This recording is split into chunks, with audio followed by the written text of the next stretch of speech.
Halo semuanya, perkenalkan nama saya Ardian Pranata. Saya berasal dari R004 dan kali ini pada mata kuliah literasi digital saya akan menjelaskan apa aja poin-poin penting dari narasumber pada festival bahasa kali ini yang saya dapatkan dan saya pelajari. Yang pertama itu adanya perubahan komunikasi. Jadi komunikasi kini itu tidak hanya sebuah lisan atau hanya sebuah tulisan di atas kertas, tetapi juga menjadi apa sih bisa melakukan komunikasi melalui media digital seperti media sosial dan aplikasi chat. Yang kedua itu bahasa sekarang itu menjadi lebih cepat, singkat, dan sering tuh kayak tanpa konteks. Jadi ya mungkin kadang kita agak susah memahaminya. Lalu yang kedua itu bahasa dan identitas digital. Bahasa yang kita gunakan di media sosial mencerminkan kepribadian dari nilai kita. Dan tuh ada fenomena bahasa gaul dan singkatan. Apa aja sih bang singkatannya tuh? Nah singkatannya itu seperti LOL, loud of loud, BTW, by the way, P, yang yang, yang secara tidak langsung itu memengaruhi cara berbahasa kita. Dan kita itu akan menyesuaikan gaya bahasa kita di platform yang berbeda, kayak misalnya Instagram, Twitter, Facebook, TikTok ya. Jadi kita itu jatuhnya kayak FOMO gitu ya, mengikuti gaya bahasa sesuai aplikasi lah ya. Lalu yang ketiga itu ada tantangan komunikasi digital. Ya tantangannya itu kita bisa kehilangan konteks ya, misalnya emosi atau nada yang tidak tersampaikan dan menjadi rawan salah paham. Lalu yang kedua munculnya cyberbullying atau ujaran kebencian. Yang ketiga itu penyebaran hoax atau misinformasi lewat bahasa. Lalu poin keempat yang saya dapatkan itu kondisi bahasa Indonesia.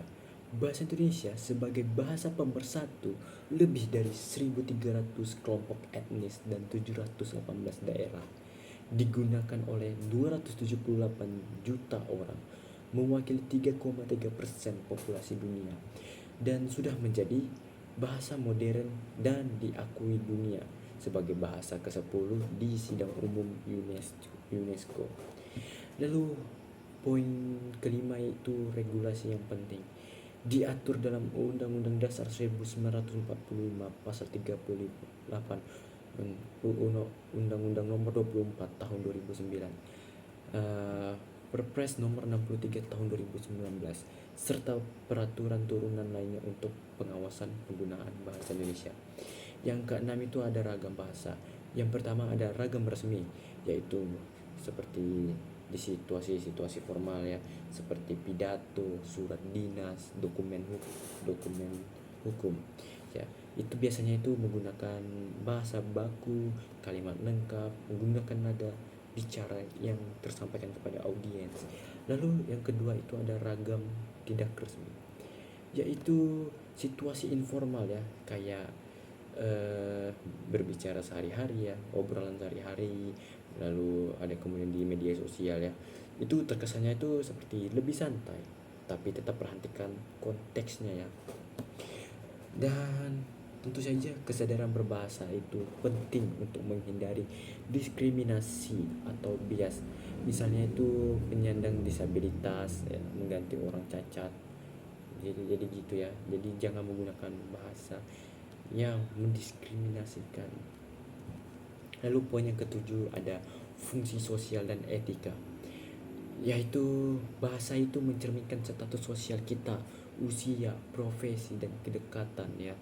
Jadi bahasa yang benar itu adalah yang mengikuti kaidah, yaitu lafal, istilah, ejaan, kata, makna, dan kalimat ya, agar kita bisa mencerminkan sebagai status sosial kewarganegaraan Indonesia yang baik ya.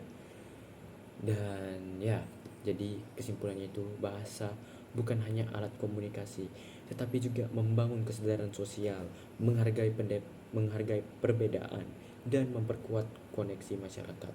Lalu kita juga harus bijak dalam menggunakan keberagaman bahasa di setiap konteks, ya. Itu sebagai langkah strategis menuju komunikasi yang inklusif, adil, dan toleran. Dan ya, mungkin itu poin-poin yang bisa saya dapatkan dari seminar festival bahasa hari ini.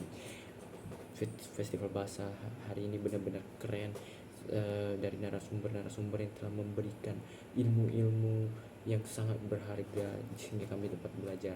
Terima kasih sekali lagi. Saya akan akhiri. Wabillahi taufiq wal hidayah. Wassalamualaikum warahmatullahi wabarakatuh.